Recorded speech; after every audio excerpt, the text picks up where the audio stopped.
The Senate Committee on Natural Resources will now come to order. Will the Secretary please call roll? Senator Flores. Present. Senator Goycochea. Senator Hansen. Senator Pizzina. Present. Senator Scheibel. Here. Thank you so much. We have all members present, which means with 5 members, we have more than the quorum we need. So before we begin, we'll start with some housekeeping reminders. Please do silence your cell phones and electronic devices. Otherwise, Senator Hansen will be answering your calls for the remainder of the afternoon. The public is advised that during meetings, legislators and staff are viewing laptops to review bills and exhibits, and not for personal reasons. We're trying to be as paper-free as possible, so please don't view this as a sign of inattention or disrespect.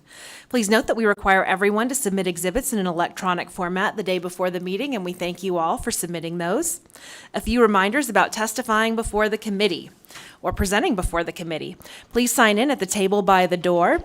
Give the committee secretary your business card if you have one prior to testifying. And even if you're not testifying, you may want to sign in so that there's a record of who's interested in a particular bill in case the committee needs to contact you at a later date.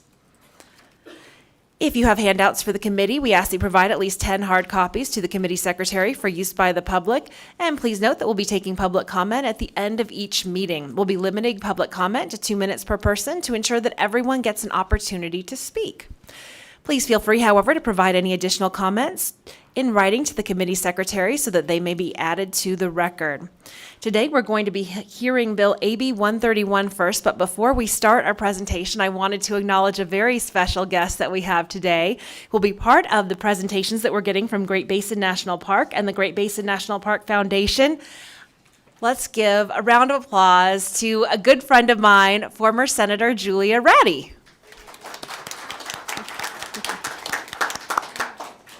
It's so wonderful to have you here today. So without further ado, we're going to get started with our presentation. So we'll now welcome both Assemblywoman Cohen as well as our other presenter for AB 131, Revising Provisions Governing Urban and Community Forestry, up to the table. So please come forward and press the button, identify yourself, and get started when you're ready.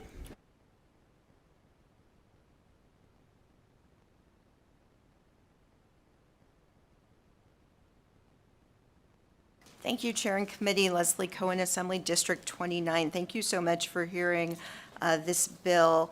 I think we have a presentation, but I think the committee has it. I don't think we have the ability to put it on the screen, however. I'm not sure. Our IT staff might be able to work with you on that. Yeah. Oh, you did do that. Thank you.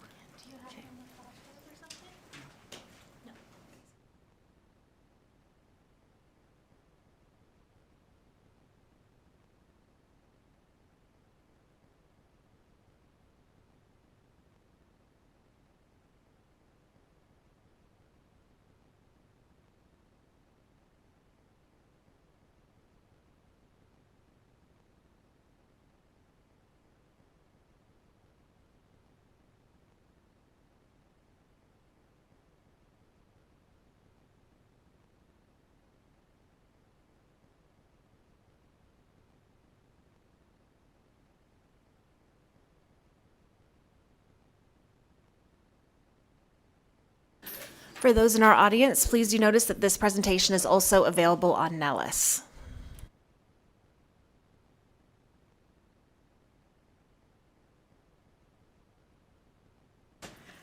Sorry, thank you for your indulgence, Chair. Once again, Leslie Cohen. And again, thank you for hearing Assembly Bill 131. With me today is Lisa Ortega, who's the only female International Society of Arboricultural registered master arborist in the state of Nevada and a registered consulting arborist with the American Society of Consulting Arborists, who just today managed to, even though she's from Las Vegas, managed to get 16 trees to a group in Reno because she was just up here, so that's the thing that you do when you're an arborist. So Ms. Ortega has worked in urban forestry in Nevada for over 25 years and has worked for both the state of Nevada and the city of Henderson as their first urban forester. She owns her own business, Arid Lands Horticulture Consulting. In 2021, she created Nevada Plants, a tree planting nonprofit focused on trees and tree education. And then also recently, she got some trees up in Elko. So Senator Goicoechea, you'll be happy to know the trees behind the baseball field are thanks to Ms. Ortega. Ms. Ortega and I have been friends on social media for a few years. I knew in the abstract that she'd been doing really good work in our communities with trees. And last summer, when she posted something on social media about wanting to see some legislation regarding urban and community forestry, I messaged her asking what that would entail. And after many meetings and research, we're happy to present Assembly Bill 131. And I refer to this bill as the happy little bill for happy little trees, and it is. However, the issues this bill addresses are very serious. We're talking about heat islands, poor air quality, poor soil health, and food insecurity. And all these are very harmful to Nevada families. As you will hear today, AB 131 helps solve these problems and makes our communities healthier for our families. And with that, I'll turn the presentation over to Ms. Ortega.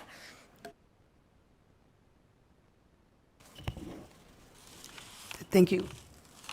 Thank you, Assemblywoman Cohen, and my name, for the record, Lisa Ortega. Chair, thank you. Thanks for having me. So AB 131 is an urban and community forestry bill. It aims to reduce the urban heat island, food deserts, hot playgrounds, hot streets, and sometimes hot tempers. Trees are some of the most prominent natural features in towns and cities from both visual and functional perspectives. The urban forest is a key type of the green infrastructure system. Urban forests are critical to mental and physical health. Access to trees can help reduce individual stress, improve mental health, strengthen immune systems, reduce crime, and improve student academic performance. Exposure to the urban forest generally reduces mental and physical stress, anxiety and depression, improve moods, because people build their capacities by strengthening their immune systems, and they motivate active living. Urban forests clean our air. I usually just stop there because that seems like quite a bit. Clean our air, it's good. Trees mitigate air pollution. They clean our air by holding particulate matter and sequestering carbon. Nevada residents living in high pollution areas experience more hospitalization. Effects of chronic air pollution exposure have higher instances of pregnancy complications for mother and child. And pollution creates more memory loss in older people, a higher incidence of Parkinson's disease and diabetes. Urban forests slow climate change. Cooling services are provided by trees, shade, transpiration, releasing water into the air. Trees remove climate warming greenhouse gases from the air. Tree canopies provide a measure of protection against harmful UV rays, especially in kids' schools. Urban forests remediate the urban heat island. Urban heat islands can be 10 degrees hotter. And we definitely, Las Vegas, East Side, Reno, all the big cities have urban heat islands. And heat islands effects fall disproportionately on people in low-income neighborhoods and people of color. High heat health impacts include heat-related fainting, heat exhaustion, fatal heat stroke. Heat-related illnesses affect certain populations, the very old, the very young, pregnant women, outdoor workers, athletes, and people with other health conditions, such as diabetes. Urban forests are more robust in wealthier communities across the state. We see this in maps from Vegas, Henderson, Reno. It's all the same story, just in different places, but typically the same equity issues when it comes to canopy. So we consider underserved communities. This is a big state. That's why it's urban and community forestry, because we have the whole northwest of the state, tribes. These folks want trees, and we're glad to work with them. Schools have hot playgrounds. Bus stops, high use, pedestrian routes are not shaded. Bus stops are not shaded. Tribes need shade, small communities need shade. They need trees for tourism. Trees bolster riparian corridors and river parkways like the one in Reno. Trees shade community parks our trails, and they reduce our energy bills. In most places in Nevada, we are losing more trees than we are planting. We are experiencing more drought. Planting trees reduces energy use for residents. It remediates air pollution, urban healings, food deserts, reduces stormwater runoff, holds the soil. What about the bird? Contributes to wildlife. Birds have to have a place to sit. Urban forests increase physical and mental health. Some of the considerations are appropriate canopy targets, energy savings, water use when we plant trees, and what are the best forestry practices. Thank you.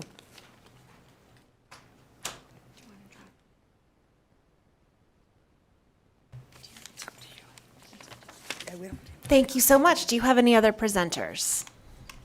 No, and if you'd like, so you've got the presentation, so we can, and I'm sorry about the snafu that we had with the visual of the presentation, but you've got that, and it's on Nellis. I can just walk through the bill very briefly. Wonderful. So the first few sections of the bill provide some definitions, including the definition for urban and community forest, which is summarized as the science of developing and caring for trees in an urban environment to enhance air and water quality, provide shade, stabilize soil, reduce noise levels, and other benefits, as we've discussed. Section 6 creates the Urban and Community Forestry Program within the Division of Forestry. The program will promote, create, improve, and maintain urban and community forests. It will help with technical assistance and provide various improvements. In order to do this, the State Forest or Fire Warden is required to develop targets for urban tree canopies with a focus on developing targets in historically underserved communities and areas vulnerable to heat islands. The State Forest or Fire Warden is also required to cooperate with forestry organizations and government agencies to advance and promote urban forests and develop best practices for maintaining the health in urban forests. And as you may have noticed, we're lucky the Forest or Fire Warden is here today and will be testifying in neutral. Section 7 requires the Division of Forestry to provide technical assistance to state and local governments on urban forests relating to planning and land use, training programs, urban forest health, and other matters. Section 8 authorizes the State Forest or Fire Warden to establish a program to distribute grants that will support urban forestry. This includes grants to promote community involvement with planning and planting urban forests, developing educational materials, grants for maintenance programs, and grants for other related projects. It also requires the State Forest or Fire Warden to adopt regulations to carry out the grant program.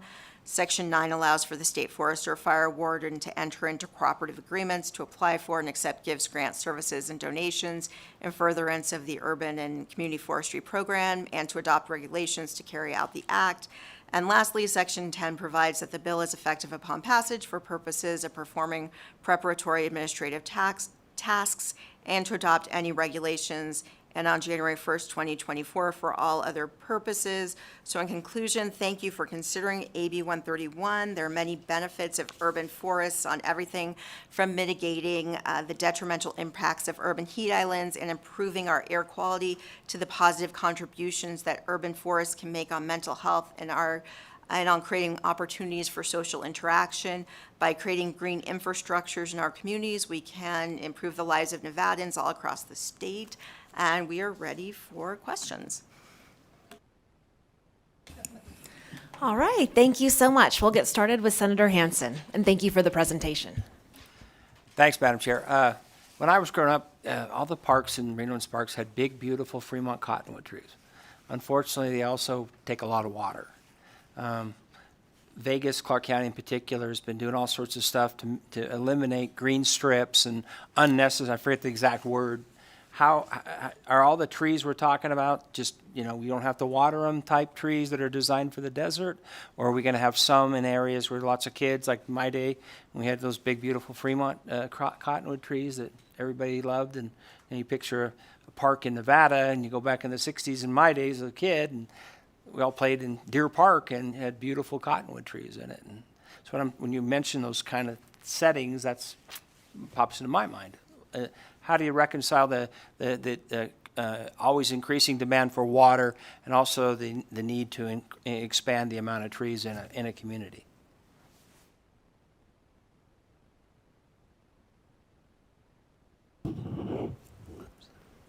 Lisa Ortega, for the record. I will say that we're not planting cottonwoods for sure. I think there's a place for them, riparian areas, wetlands, places in Elko, right? Places that don't maybe have the water issue that we have in southern Nevada. I'm very well aware that they're taking out a lot of the turf grass, non-functional turf grass. And we did do some preliminary numbers on what it takes to do 100,000 trees. And so I'm going to say the truth that this number needs to be investigated, but we came up with 100,000 trees, desert and drought tolerant trees, which is what we plant there, that they would be about 5% of the total savings of water from SNWA. And also SNWA is in favor, I think they testified last time, and are in favor, and they do want trees because they do realize when the AC is running all the time, we're using water. So that kind of shading, I think, is important, and there's more than one way to save water. Thank you. Oh, and if I may, Leslie Cohen, my sister lives in one of the older neighborhoods in Las Vegas where there are houses that were built in the 50s and 60s, and she has very large trees around her house, and she can go weeks without turning on her AC longer than I can in my neighborhood that's not as old. So it is an investment. Having the trees are an investment. Improving the air quality is an investment. As Ms. Ortega noted, SNWA did support it. We did talk to SNWA about that. And it is something we also talked about, that this is the quality, improving the quality of our air, improving the quality of our soil. All of that is an investment that is worth the small amount of water comparatively to have the benefit of quality trees. And one thing at our last hearing that Ms. Ortega mentioned was a situation where when you've got houses where they're facing, south-facing walls, when you've got, a child with a crib in it, and you take down a tree that's right against that wall, that child's room is now south-facing. When I say south-facing, the child's room has now gone up, and the heat in that room has now gone up substantially, and it's going to take a lot more of resources to cool that room to make that child comfortable. Agreed. Now, one other thing, now, the window time I'm talking about, I remember when there were no meters and everybody had trees. Obviously, now we have meters, price of water is now paid by the amount you use. You mentioned in your testimony that there's less trees in poorer neighborhoods and more in wealthier neighborhoods. And I assume there's probably some correlation between that. People who can afford it will be willing to water their trees. Is there any plan to have like some kind of Southern Nevada Water Authority subsidies in the poorer neighborhoods so they can afford to perhaps get a discount to water trees to try to encourage the type of tree cover that you're promoting? Lisa Ortega, for the record. I'm not sure what SNWA, I'm not sure what SNWA is going to do, but I know that they are promoting tree plantings. And when they take out turf, they have to have canopy. And they also have to have a % of shrubs. So they're taking out turf, but they're putting in trees. Okay, well, I didn't mean to put you on the spot. We got one of those guys here, and so we'll bring him up, and he'll get to answer that question for you. How's that? Awesome. And yeah, and I also think that a lot of the low-income areas are older neighborhoods. So those trees have senesced. Older mulberries, pines, elms, they're just 50, 60-year-old homes, smaller homes. Henderson has that. These are just older neighborhoods whose trees have senesced, and not so much. If you stay on the same tier with your water bill, so you're doing 15 gallons a couple times a week on a tree that's under establishment, it's not going to be more than $1 or $2. And so I'm not so sure that it's. I don't think it's Cost prohibitive. significant. Yeah. Okay. Thank you. Thank you. Thanks, Madam Chair.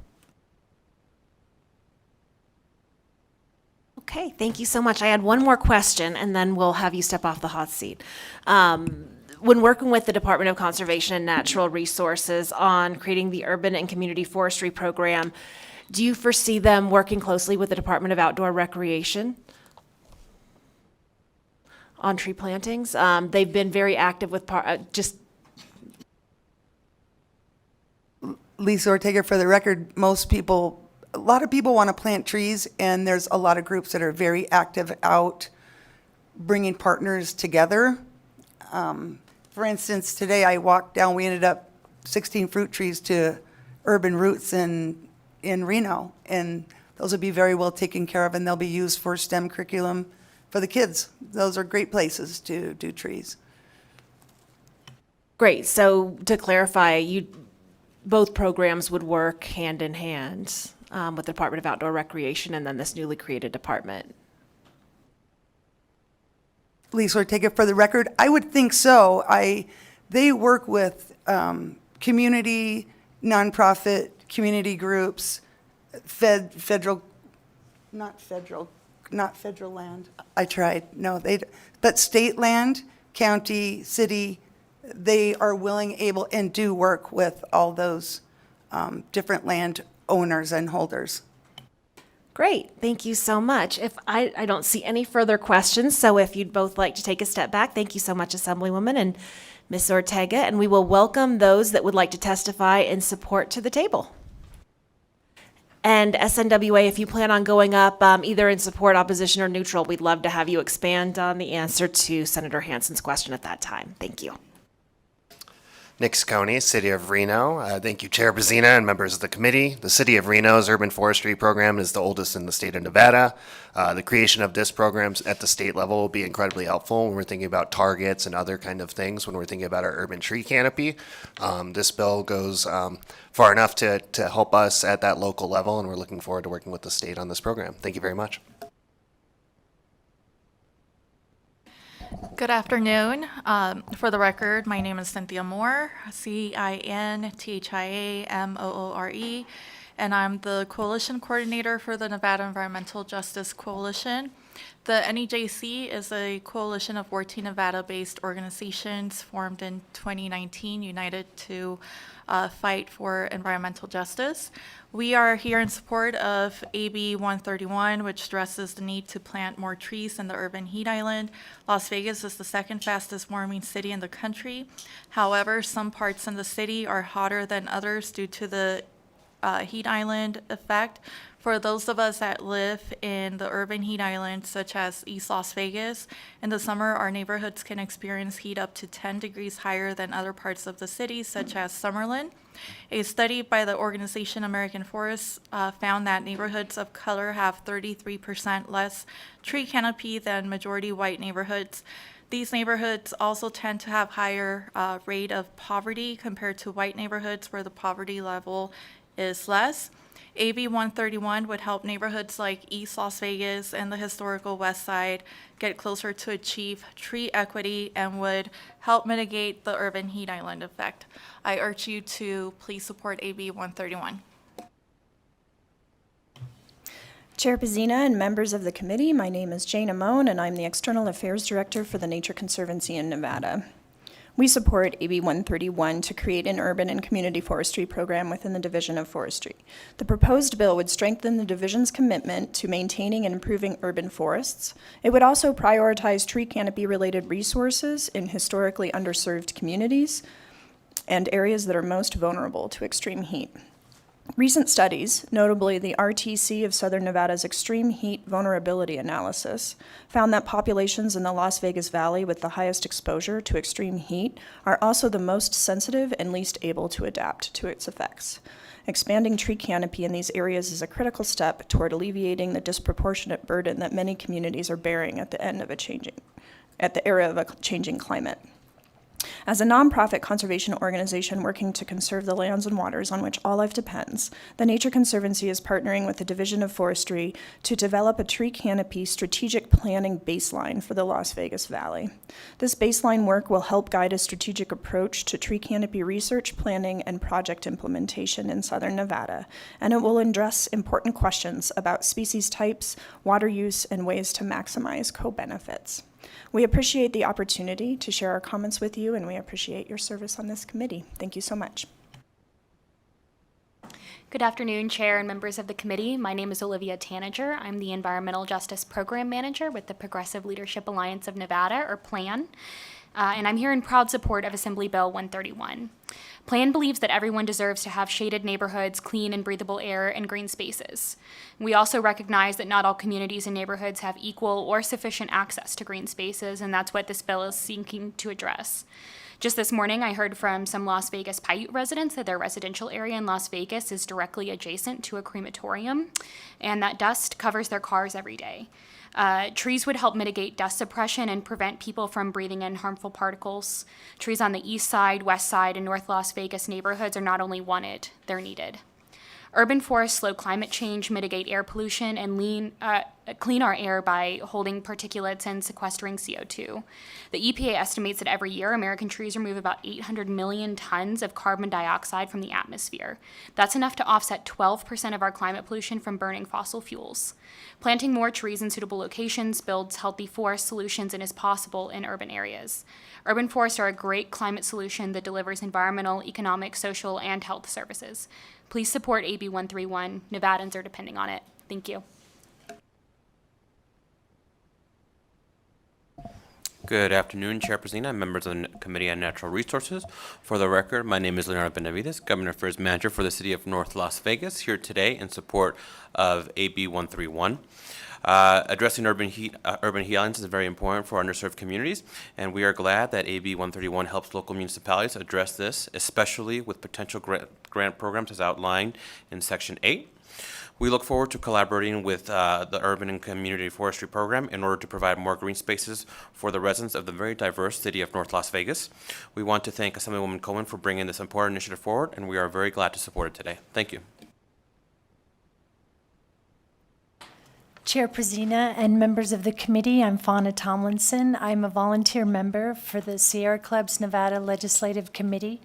And on behalf of Sierra Club and our 30,000 members and supporters statewide, I am speaking today in support of AB 131, which regards urban and community forestry. Community forestry provides many benefits. Trees sequester carbon, provide shade and cooling in hot environments, which is most important since Nevada has the two fastest warming cities in the nation, Reno and Las Vegas. Trees are also a useful tool in reducing pollution levels throughout our communities. The more we learn about the effects of air pollution, the more we understand just how harmful it is. For these reasons, the Sierra Club supports AB 131, and it will help mitigate the effects of pollution and climate change in our state and thus improve the quality of life for our residents. Thank you for supporting this very important happy tree bill. Thanks. Thank you, Madam Chair and members of the committee. For the record, my name is Christy Cabrera-Georgeson, and I'm the Deputy Director of the Nevada Conservation League. We're here in strong support of AB 131. By 2050, the typical number of heat waves days in Nevada is projected to increase from 15 to nearly 55 days a year, which would intensify the urban heat island effect. Las Vegas ranked #1 in the country for the biggest difference between urban and rural temperatures, with urban areas being an average of 7.3 degrees hotter. However, researchers have concluded that we can minimize the urban heat island effect by simply planting more trees. Not only would urban forestry mitigate the urban heat island effect, but it would also beautify neighborhoods and plant desert-resilient trees that are less water-intensive. Additionally, trees serve as a natural air purifier, helping reduce particulate pollution that leads to health ailments such as asthma. We'd like to thank Assemblywoman Cohen for bringing this bill forward, and we urge the committee's support. Thank you. Good afternoon, Madam Chair, members of the committee. For the record, my name is Cadence Matievich, Government Liaison for Washoe County. We are also here, like our fellow local governments who testified before me, in support of this bill, and particularly, as you heard from City of North Las Vegas, in response to some of your questions, Senator Hansen, that the bill provides opportunities for donations and grants. And those things may, in fact, help provide funding for those situations that you were talking about, where there may be portions of our community that need assistance in bringing trees into their community. And so we too look forward to working with the division on this program. And I would invite all of you, we have wonderful trees in our state capitol, but if you need a little bit of a change of scenery in your final weeks here in Carson City, we have a wonderful arboretum in our San Rafael Regional Park in Washoe County, and I would invite you to take a trip up there if you need a little mental health break for some time with some happy trees. Thank you. Thank you so much, Ms. Matievich, and I believe Senator Hansen may have had a quick question, and thank you for bringing that point of the bill forward regarding the grants. Actually, I had a question for you and the gentleman from North Las Vegas. Has anybody done what dollar amounts are we looking at to get this program going? And anybody no, Leslie saying? No fiscal, no, for the state, but I mean, for the counties, you guys are obviously needing grant monies, donations. You guys have a rough idea what, like for the city of Reno, for city of North Las Vegas, what, to kick this thing off, what's your rough estimate that you're gonna need to, and then the other part would be the sustainability of the trees over time. I guess that'll be for these guys though. So, I'm just kinda curious. Thank you for the question, Cadence Matievich, for the record, through you, Madam Chair, to Senator Hansen. Please go direct, and thank you. I don't know that we have, in advance of this bill, done any calculations on what it would take to stand up these programs. I think we look forward to seeing what the division would bring forward, the collaborative process that could come there, and looking at whether or not these types of grant programs would be specialized to certain communities, would they be statewide? So I don't know that I have a good answer for you. Certainly, I can reach out to our Parks and Recreation Department and see if we have any programs that we're seeking grant funding right now, and be happy to get that back to the committee. Thank you. I see Casey out there, so I think she'll be coming up at some point and probably help answer that. Thank you. Leonardo Benavides from North Las Vegas. Similar to the response from the county of Washoe, we can also get back to you in regards to our programs with our Parks and Recreation as well. Nix County, City of Reno. I think for us, we're in a unique position because we have had the urban forestry program at the City of Reno for so long. I know actually everyone forgot to mention it, but tomorrow is Arbor Day, which I think is great. And the city does consistently put on programs like this, specifically with natural tree species and drought resistant trees. So I'm not sure what the fiscal impact would be, but we're glad that it's a collaborative process. You have no idea what the City of Reno is currently paying for the program? I would be happy to follow up. I don't know if I have that off the top of my head. Please, thank you. Yeah, absolutely. Thank you, Madam Chair, members of the committee. Chauncey Chowda on behalf of the Southern Nevada Water Authority. We are in full support of this bill. I think to answer your question, Senator Hansen, our Water Smart Landscape Rebate Program requires folks who take part in that rebate, you get $3 per square foot of grass that you take out, requires 50% canopy coverage when you do that rebate. So we are all in favor of trees. The irrigation of trees uses less water than grass. So anything that kind of spearheads that initiative, we're certainly in favor of. Thank you so much. All right, anyone else here in Carson City who'd like to testify in support of Assembly Bill 131? Well, Assemblywoman, you had just no support. Just kidding. BPS, anyone on the phones? One guy wants to come up. Please come forward, sir.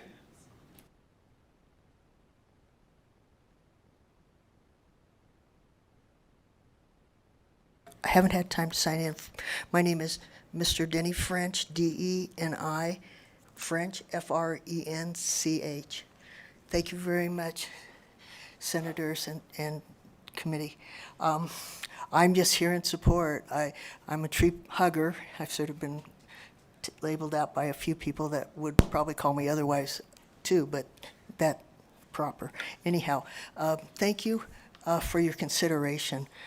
Just heard a wonderful special. I believe it was NPR, and I've also seen specials on PBS that are suggestive of the heating. And we're looking at a record, perhaps in this week, of heat for this time of year. And trees just make a huge difference. When I worked at a golf course and I would move from one area to another, it was like a whole climate change. When you had the trees, you brought the temperature down in some cases 5 to 10 degrees. And I'm not exaggerating. Santa Barbara's an interesting place. And so my thing is, please consider it. we're running out of trees. We need them for birds and insects as well as our cooling. Thank you very much. Thank you so much, Mr. French, for coming, and please definitely add your name so that we know that you're supportive of this legislation. Thank you. And BPS, is there anyone on the phones in support of Assembly Bill 131? If you would like to testify in support of AB 131, please press star 9 now. Take your place in the queue.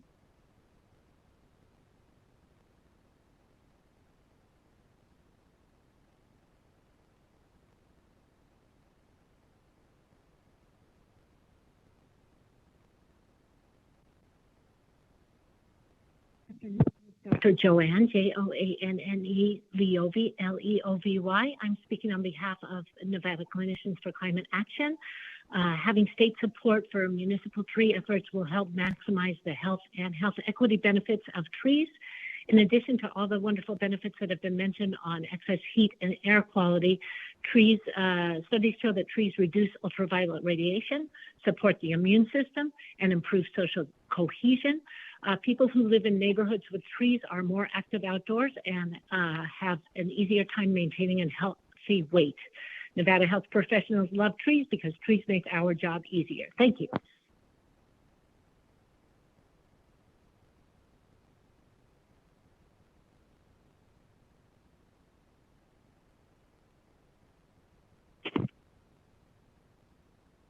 Hi, this is Dwight George with the Native Voters Alliance Nevada. I am also part of the Nevada Environmental Justice Coalition, and I am in support of this bill as well as my organization just because we do recognize the need for some kind of change. And I feel like with being a citizen in Reno, I know that the temperatures are really rising. It's in one study bit called the hottest city in the country, and I definitely can feel the difference. And with this bill, I feel like it would do more than just, it's more of a recovery than a repair, because it will bring back more natural things, and it will bring back kind of in the long term good effects for your constituents. It helps their well-being as well as their wealth, and I think that that is enough to just fully support it and fully try and bring as much nature back as you can, because if you live in Nevada, you know how special our nature is, and the more that people can see it, the more they'll care about it. Thank you. The public line is open and working. There are no callers at this time. Thank you so much. Please go ahead. Nick Ciccone, City of Reno, for the record. We have 6 full-time employees, and it's about $730,000 a fiscal year. Yes. Thank you so much. With that, we would ask that anyone who'd like to testify in opposition of AB 131, please come forward to the table in Carson City. And seeing no one come forward, BPS, do we have anyone on the phones? The public line is open and working. There are no callers at this time. All right, I believe we might have some in neutral. Please come forward to the table here in Carson City. Thank you. On Assembly Bill 131.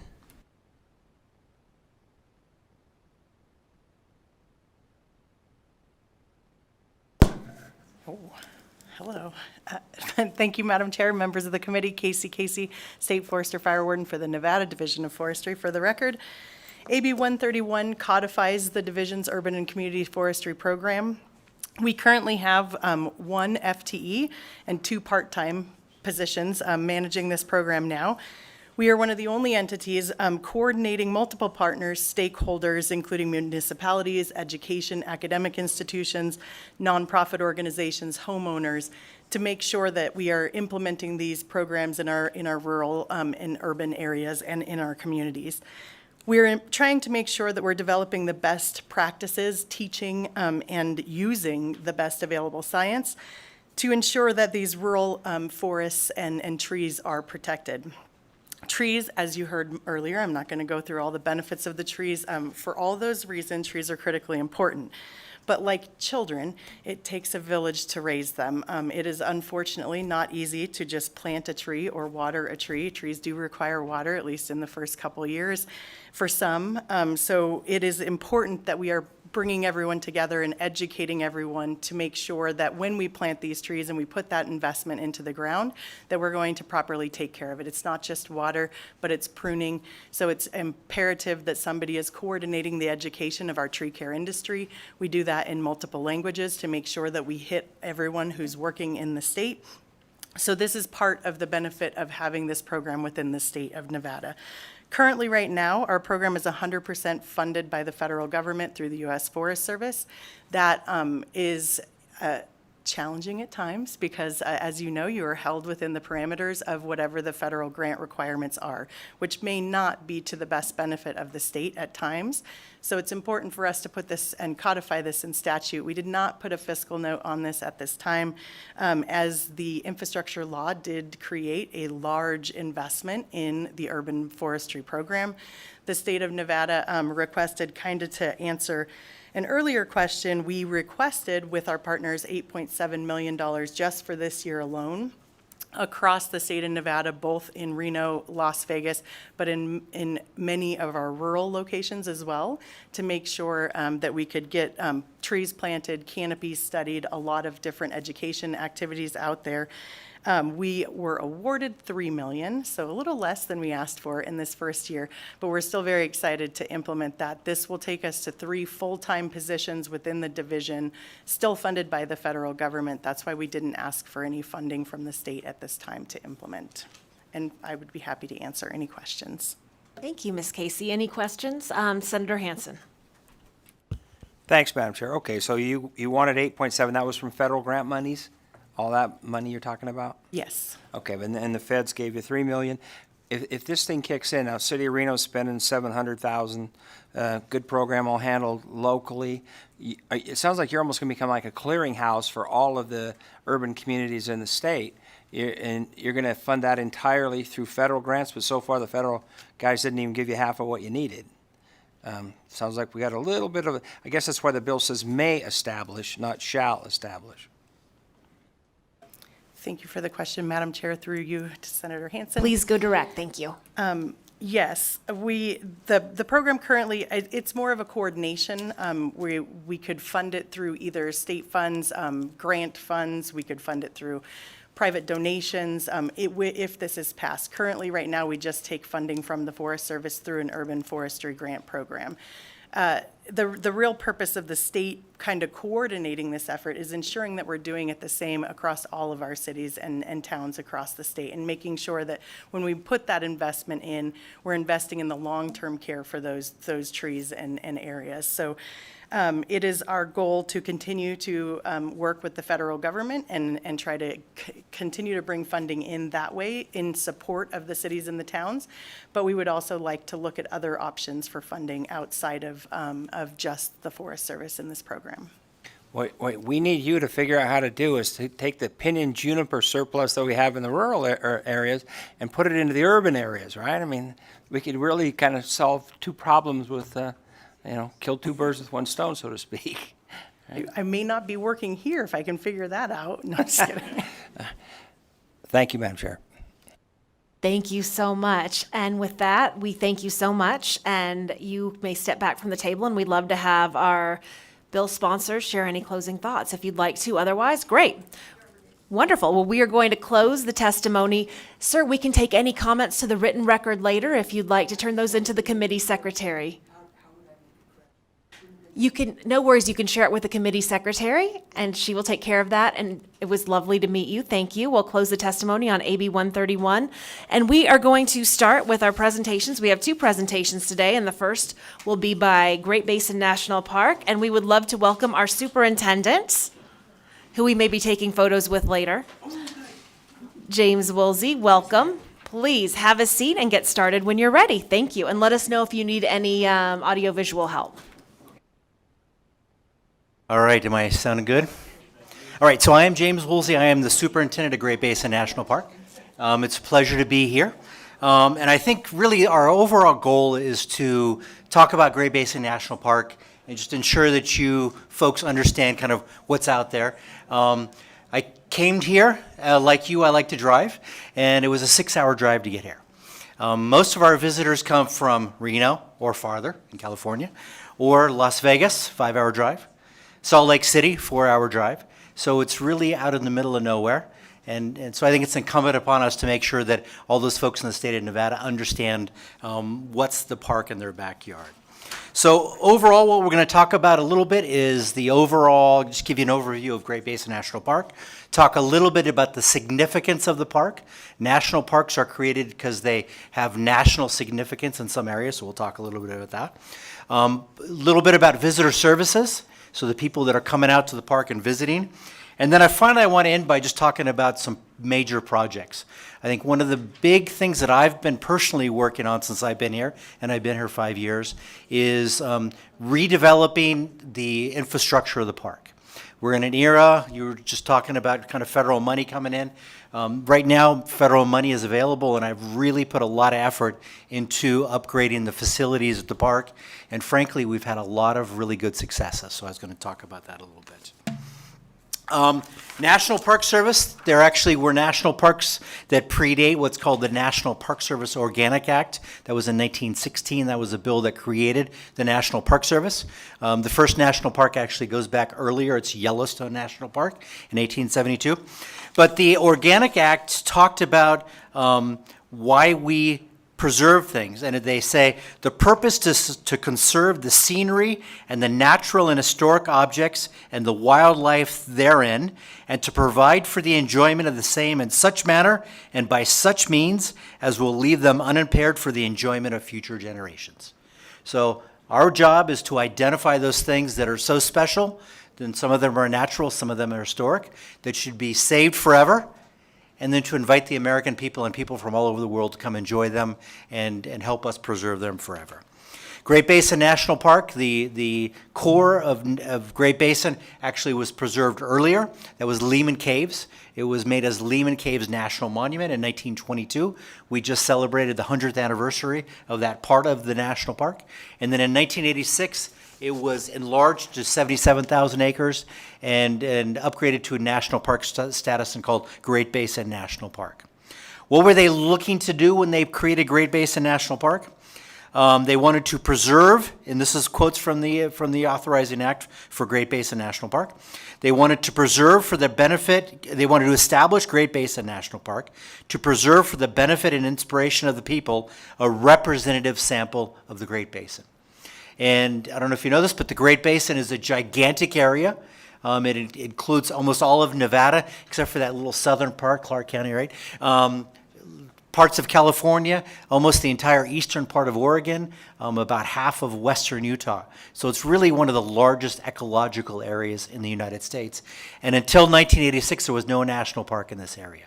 If you think about the Colorado Plateau, plethora of national parks. You think about the Sierra Nevadas, a plethora of national parks. The warm deserts and the Mojave Desert, Sonoran Desert, Chihuahuan Desert. There's, loads of national parks, but the Great Basin, for whatever reason, has kind of been at the last of the line when those things were preserved. What are some of the park purpose and what are some of the significance of the park? They wanted to preserve an outstanding segment of the Great Basin, including old-growth bristlecone pines, rich biodiversity, Lehman Caves, and other distinct geologic features, expansive scenic views, and 13,000 years of human history for the inspiration, enjoyment, and scientific understanding of current and future generations. What are some of the amazing things you can see? Vertical relief. I just went to Patagonia, which is another famous cold desert in South America. Beautiful area, but it's flat. And I got to say, it drove me crazy driving through Patagonia. And, coming here, you go through the Great Basin, and it's like one range after another. And it's gorgeous. And I think a lot of people don't realize that. If you go to Great Basin National Park, when you're down at the Visitor Center, down there at Great Basin, at Baker, you're about 5,000 feet elevation, and you're looking up at a 13,000-foot mountain. I think those of us who've grown up in the desert, we think of it as normal and we're used to it, but it's pretty amazing, actually, when you think about it. Those bristlecone pines, they grow to be 5,000 years old, and now they've been dated to be the oldest thing on the planet, right? Or the oldest non-clonal organism on the planet, right? Aspen grows are a little older, but that's a different story. Bonneville cutthroat trout, native trout species that was close to going extinct. Now through lots of hard work by state agencies, federal agencies, the Bonneville cutthroat trout are being reintroduced. We just reintroduced them to Snake Creek in the last couple of years. And actually one of the coolest things that I did as a superintendent was take a bucket full of Bonneville cutthroat trout and reintroduce them into Snake Creek. Lehman Caves, if you've not been in them, they're one of the most beautiful cave systems in the United States. They're not big like some other cave systems. They're much smaller and intimate, but they're phenomenal. And actually this year they're really amazing with all the water. So what normally are little drips that you'd watch for a couple of minutes, you might see one drip. Now the water's just pouring out. So really pretty amazing. And dark night skies, I've heard somebody else already talk about this. Look at a dark sky map of the United States that shows light pollution. And what you'll see is there's two areas in the United States that are particularly dark, and it's eastern Nevada and it's eastern Oregon, right? And in fact, I'm going to talk about our visitation, but now about 15 to 20% of our visitors come specifically to see dark night skies. Because 95% of us human beings now live in places where our dark skies are so compromised that it's hard to see the Milky Way or even some common stars that you really should be able to see. All right, second thing that I was going to talk about is visitation to the park. So I was talking to the senator, and visitation has been growing at the park like it has been at a lot of national parks. 10 years ago, visitation to Great Basin was about 80,000 a year. Now it's more like between 150 and 170,000 visitors a year. So in the course of 10 years, visitation has doubled to the park. You know, if you look at the visitation, it really grew very slowly. And then when the park was created in 1986, it grew quite a bit then, but then it leveled off. And so over the last 10 years, I think more and more people are discovering their national parks. And actually, there was a slight decrease during COVID, but now we see a bump, and we're really back to where we were before. And in fact, the demographics have changed a little bit. What we're seeing are more younger visitors coming from the cities around us who are wanting to visit their national parks and enjoy nature. We have 2 visitor centers up there to service the needs of those visitors. Lehman Caves, in the summertime, we do 12 to 14 tours a day, and about 50,000 visitors go through those caves every year. So about a third of all of our visitors go through Lehman Caves. Visitors who camp, and we have 5 campgrounds in the park, which is a bit unusual for a smaller national park to have that many campgrounds in that small area. But people love to camp there. And so about 50,000 of our visitors camp within Great Basin National Park. So again, about a third of our visitors. And then probably a good number camp at campsites in BLM and Forest Service, or do just country camping and camp wild out in the countryside. So really high number of visitors camp. A lot of people like to drive up to the top of the Wheeler Peak Scenic Drive. And this goes from 8,000 feet down by Lehman Caves area up to 10,000 feet. Which is where you can find the Wheeler Peak Campground, which is the most beautiful campground in the National Park Service. But from there, you can hike up in there. In fact, loads and loads of people come to view that high country. Because again, talking about with the trees, a lot of people's view of Nevada is that it's desert. When you get up on that mountaintop, it's something really different, right? It's a very different and unique ecosystem. People like to hike up there. They like to see the wildlife, and they like to visit our astronomy programs. So now about 20,000 visitors a year come. We have an astronomy festival. We are working with the Northern Nevada Railroad and do night sky trains with them, and one of our rangers gets on with them. And we opened a new astronomy amphitheater where we do nighttime programs up with visitors. And we, through the foundation, which they're going to talk about that, we've bought these gigantic telescopes that we bring out and let visitors look at Jupiter and all kinds of things. So it's really pretty amazing. Overall, about 150,000 visitors. They spent $8.8 million in the local economy. And by local, we identify that as kind of one-day radius. So Baker, Ely, for the most part, is what we're talking about. And that spending supported 121 jobs in the local area. So really help building a diverse local economy. And the final thing that I want to talk a little bit about are some of the projects that we're working on. We've been very successful at going out and getting project money. So our base budget is about $3 million a year. We bring in about $5 million more in project money, which is really a lot for a smaller park. And in fact, a lot of my day is trying to manage all these projects, which, frankly, sometimes we're a little bit over our head. But I guess my philosophy has been, this money is not going to last forever, the Inflation Reduction Act. And so we really should hop on it while we can, and that's what we've done. Here are some of the things that we're working on. Just this year, we were awarded funding through SNPLMA to install a new Lehman Caves electrical and lighting system. And so we've redesigned that, and we're going to install that. That will probably start going in the next, not this winter, but the following 2 winters.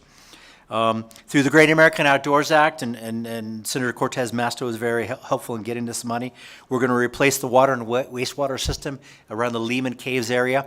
That system was installed in the early 1960s, and you can imagine a water system from that long ago is not doing that well. We had a big leak right in front of my office just last year. Wasn't the greatest thing. We've doing a project to protect the wild caves in White Pine County. That's a $2 million project. We're rebuilding the parking lots up top, so when you go up the Wheeler Peak Scenic Drive, people need to park their cars so they can go hiking. So we're going to rebuild those parking lots that were built back in the 1960s.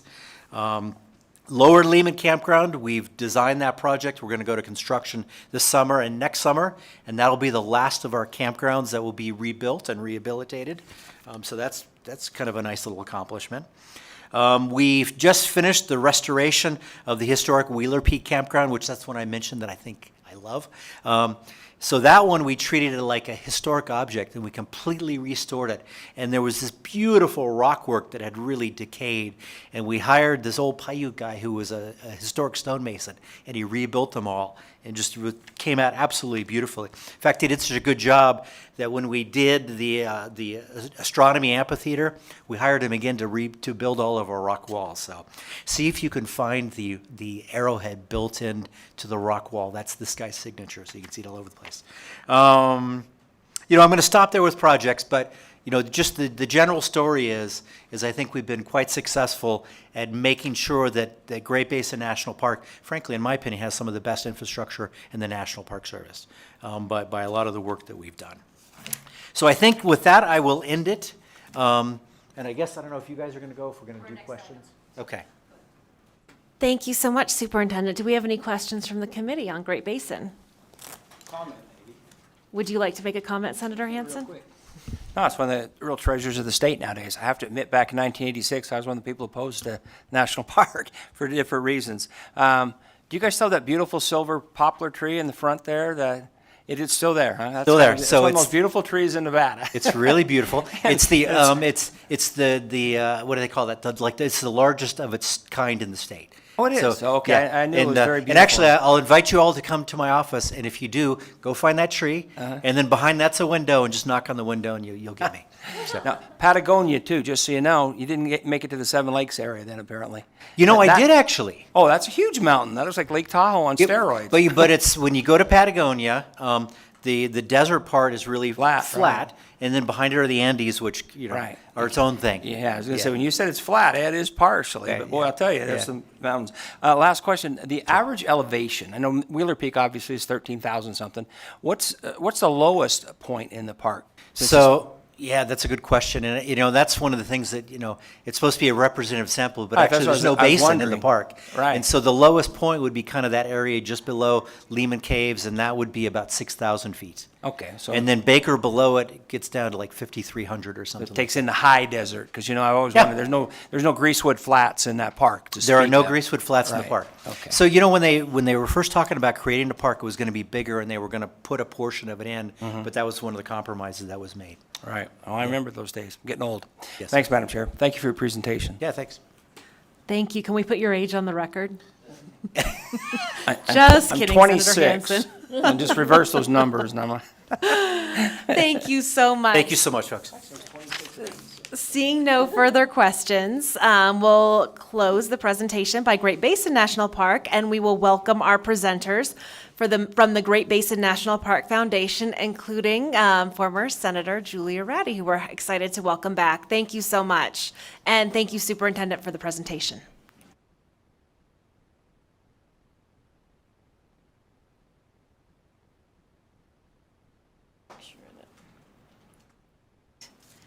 Good afternoon. Thank you so much for having us today.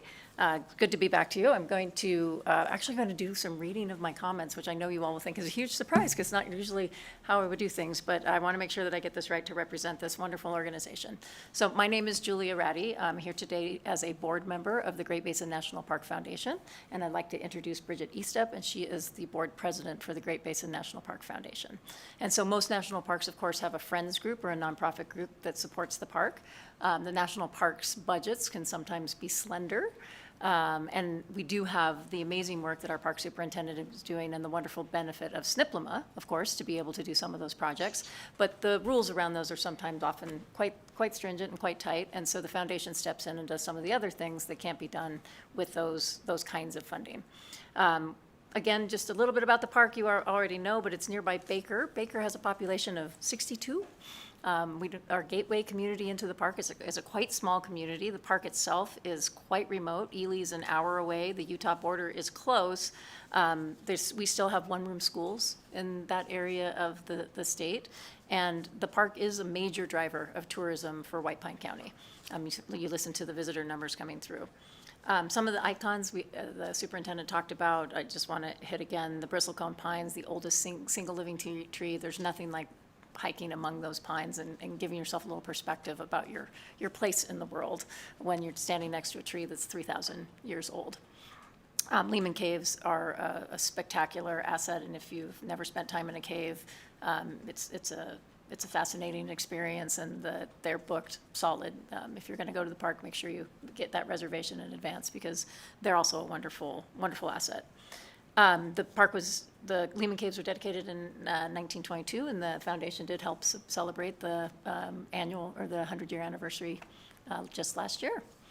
And then the foundation itself was founded 12 years after the park was founded.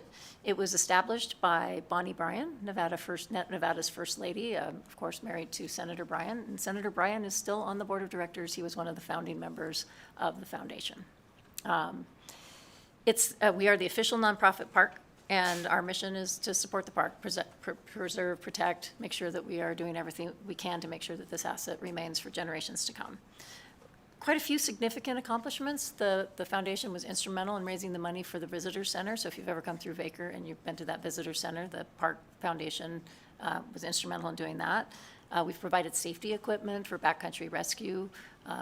Again, the kinds of supplies and assets that are hard to come by on a slim budget. Interpretive displays in the exhibit space, park visitor support, research support, education and outreach. The park's relatively limited in its ability to do outreach, as the superintendent alluded to. He's got a small but mighty team. They get a lot done in terms of infrastructure and supporting visitors to the park, but that doesn't leave a lot of resources for getting out into the community. And so the foundation serves as an extension to help do that work. One major achievement has been around dark skies. And so our ability, the Great Basin has some of the darkest and clearest sides in the contiguous U.S., and the park is a gold-tiered international dark sky park and cited often as the best national park in the nation for nighttime stargazing. That's because of the lack of light pollution, of course. It is very dark, so if you've ever been there when the moon is not in the sky, it is dark. It's a very cool thing that unfortunately human beings don't get to experience very often anymore. One of our most significant accomplishments was raising the money to build and install a research-grade observatory. It is the only research-grade observatory in a national park. It is a partnership with a couple of universities, so University of Nevada, Reno, and Southern Utah University. And the observatory can be operated remotely by students at those two universities, and can then assist in doing, and I don't even know what some of these things are, but I'm going to read the words off the paper. Studying black holes, I think I kind of understand that one.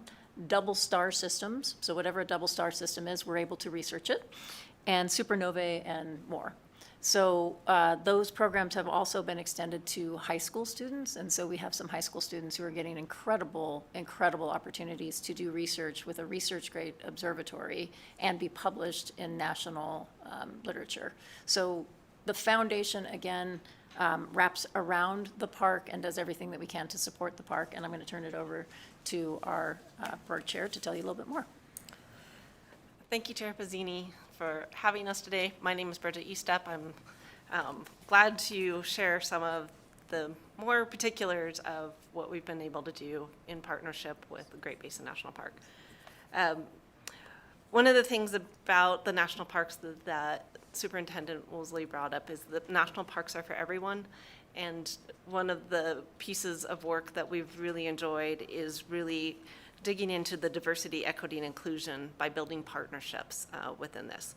One of the things that we're proud of is being able to extend and do outreach in the schools that are with 100 miles of Great Basin National Park. So the school, Eskdale, Baker, Ely, but then we also dig into a little bit of Utah with Millard County and Minersville within it. I think that we're going to hit every school in that area this year and be able to talk to the fourth graders for every single school. So that's exciting in it. On top of that, we've also created curriculum for teachers so that they can dig into STEM in a very real way, and it's the best when they get to come out to the park and have those tours from it. The other thing that we are digging into now is really trying to reach out to the students in urban communities. And again, through partnerships, we've started the Great Basin Explorer program, where we're reaching out to youth programs in those areas and helping them to camp in the park, escape the summer heat, and to really get to know one of the jewels and the natural resources that are in this area. One of the things that is really magic when this happens is going in and seeing kids see the Milky Way for the very first time. I actually got involved with the National Park Foundation when I was leading an academic adventure for Southern Utah University and honor students from across the country. And I was with two students who had never seen the Milky Way. It was cloudy the first 2 nights, and the third night, we literally stood up, or actually lie down in the parking lot of the camping ground, and we watched the stars in the Milky Way until 3 o'clock in the morning. So things like that happen when you bring people out to see the Milky Way for the first time. But then they also get to hike up to the bristle cones and actually touch and meet some of the oldest creatures on this earth. So it's very magical when you get to do that. Then they go into the caves and they're blown away by all the shields. So it really is a magical place that is a jewel within the state of Nevada.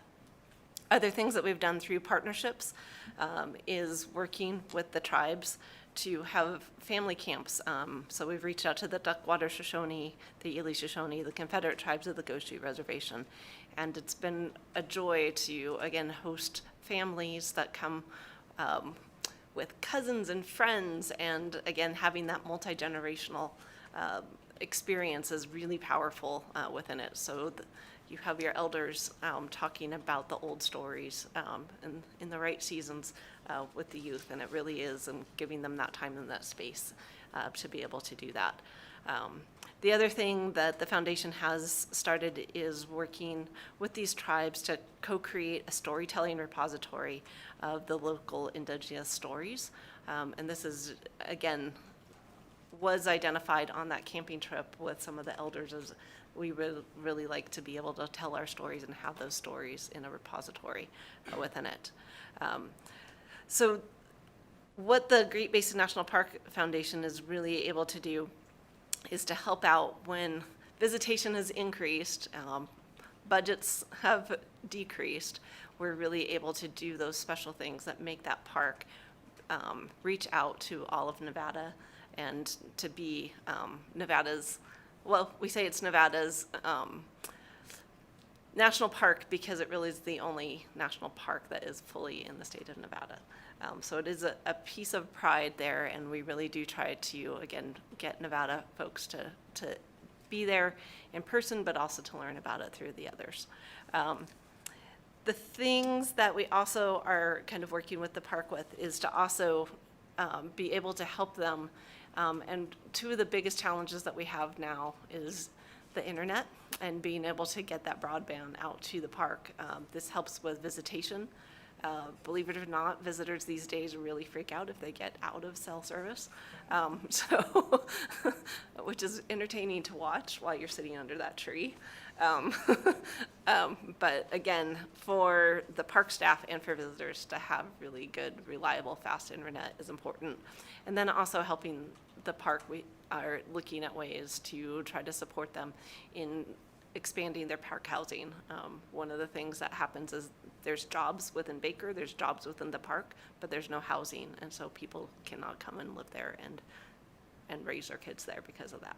So those are the two of the challenges that we're looking forward to helping solve while we continue on the great work that we're able to do with the national parks, and getting the folks from Nevada to come out and visit. And that's really why we came here today, is to invite you all out to the park, and to, again, keep it at the top of your minds that there really is a jewel in Nevada to visit.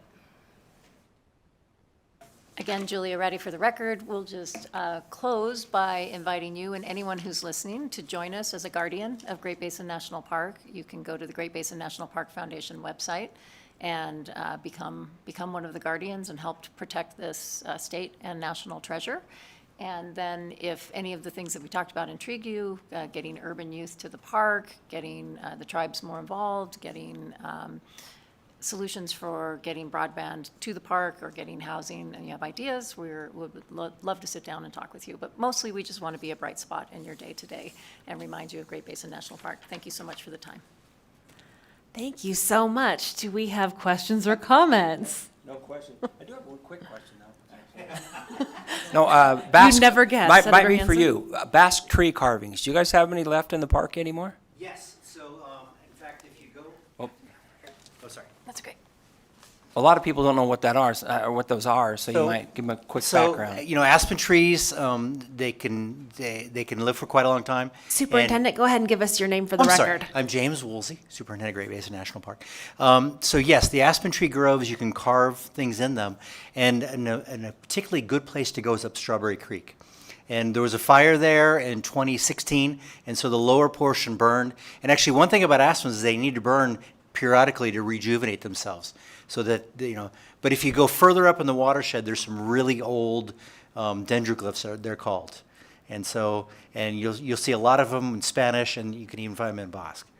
Okay, I'm sorry to drag you up. Sorry, Madam Chair. I know she's in a hurry to get to a party, but I love this sort of stuff, so thank you. There's some incredible research on that, actually, so you can find a lot about that. We love this. Thank you so much for the presentation, and I would love to chat after. I'm always curious how many Nevadans versus how many non-Nevadans come to visit from a tourism perspective, and if those numbers really jumped, especially during the pandemic when so many people were moving toward outdoor tourism. So one thing that we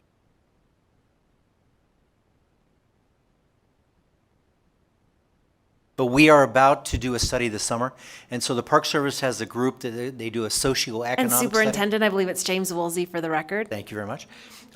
So that study will happen this summer, and the data should be available about a year afterwards, so we can share that data. That would be wonderful. Thank you so much. I'm a huge fan of outdoor recreation and outdoor tourism, so I really appreciate the presentation. We thank all of you so much for coming and speaking with us about Great Basin National Park as well as the foundation. And unless I see any further questions from the committee, we will go ahead and close out the presentation on Great Basin National Park Foundation. And we will move to our last order of business, which is public comment. Do we have any public comment not to do with any of the bills that were discussed? So it can be about anything other than the legislation that was discussed here today with AB 131.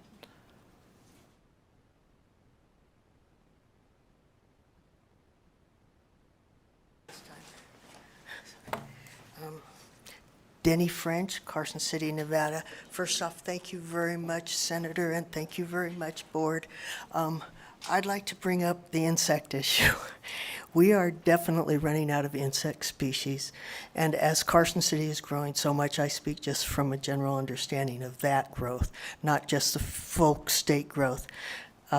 We rely on insects. We rely on the natural around us, and we're crowding it out all the time. So any programs that you can promote to help people get better acquainted with nature through parks or whatever, I appreciate it. But I would like all of us to start thinking a little bit more about preserving I mean, animals, they migrate, and people don't realize that insects do as well. And a lot of those honeys and bees and all of the pollinators that you do have several bills in. But I just really would and very much appreciate everybody just starting to remember the insects and such. Thank you very much. Mr. French, thank you very much. And BPS, do we have anyone on the phones? Public line is open and working. There are no callers at this time. All right, thank you very much. With no further public comment, this edition of Natural Resources is adjourned, and we will see you back here at 3:30 p.m. Tuesday or at the bowling alley for the committee party, committee members.